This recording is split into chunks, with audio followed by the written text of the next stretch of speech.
But what I did think was interesting about this, because this was technically like the main event, is that Triple H is not getting what he wants from the audience. And a lot of people were talking about it and kind of saying that like the audiences right over the past 2 weeks were smarks.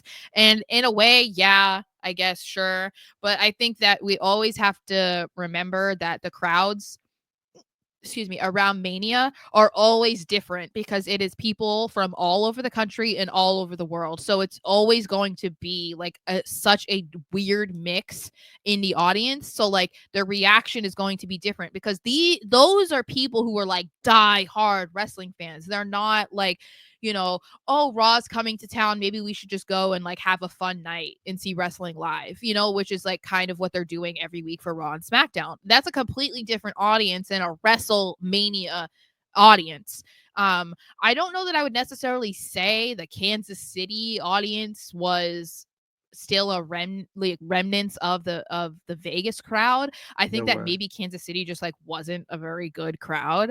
So we'll really have to see like how things pan out over the next few weeks, especially. But right now, I don't know how they thought that like Seth Rollins turning heel at Mania and joining forces with Paul Heyman was going to immediately get him booed, or having Braun Breaker join them was going to like be the icing on the cake and be like, we hate these people. Like, it's just not going to happen.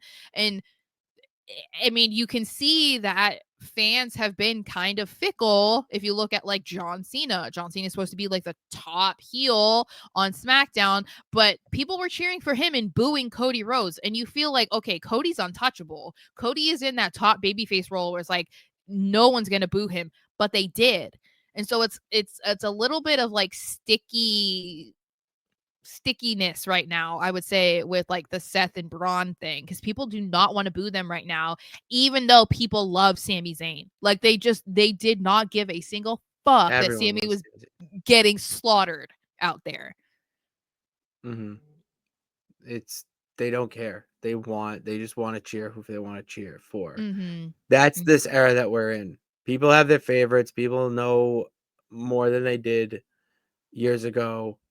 They're going to cheer their favorite, whether they are being an asshole or being a hero. So Well, and I see that is it Trainer Red? Yeah, saying yeah. that Stone Cold had the same problem. It really is. It's like like there are only certain people in wrestling where it's like it doesn't matter what they do, like they're probably going to get cheered. Um Mm-hmm. but that hasn't been a thing in WWE for, I would say, for a while. Like that's not like no one has been able to replicate what Stone Cold Steve Austin was able to do, No, yeah. obviously, but like the way that he was a tweener basically his entire career because people didn't want to boo him, that has not been something that we've seen in WWE for a really long time. And we might be at that point with like Seth Rollins right now, right? Like, Mm-hmm. and again, we'll have to see how things go over the next few weeks to see if like, okay, now that the Mania season is kind of done and now we're going back to just like the normal casual fans, if that's going to bring that back. But it could become a problem and could force them to pivot on something, because if they're not going to get that reaction from them, they want Seth and they want Braun to be hated, and that's not happening. It's kind of like, okay, then what do you do?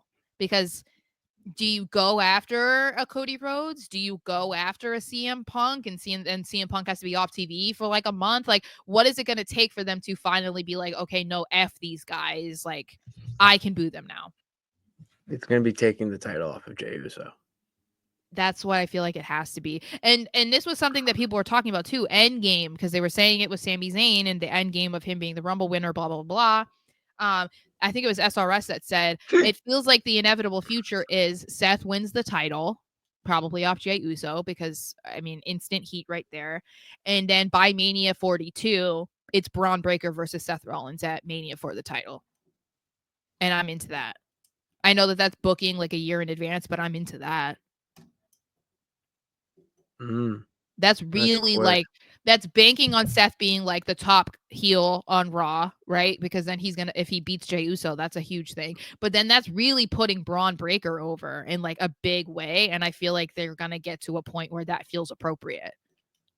you know, because it feels Mhm. like this doesn't feel like this is going to be a faction that lasts like a really long time.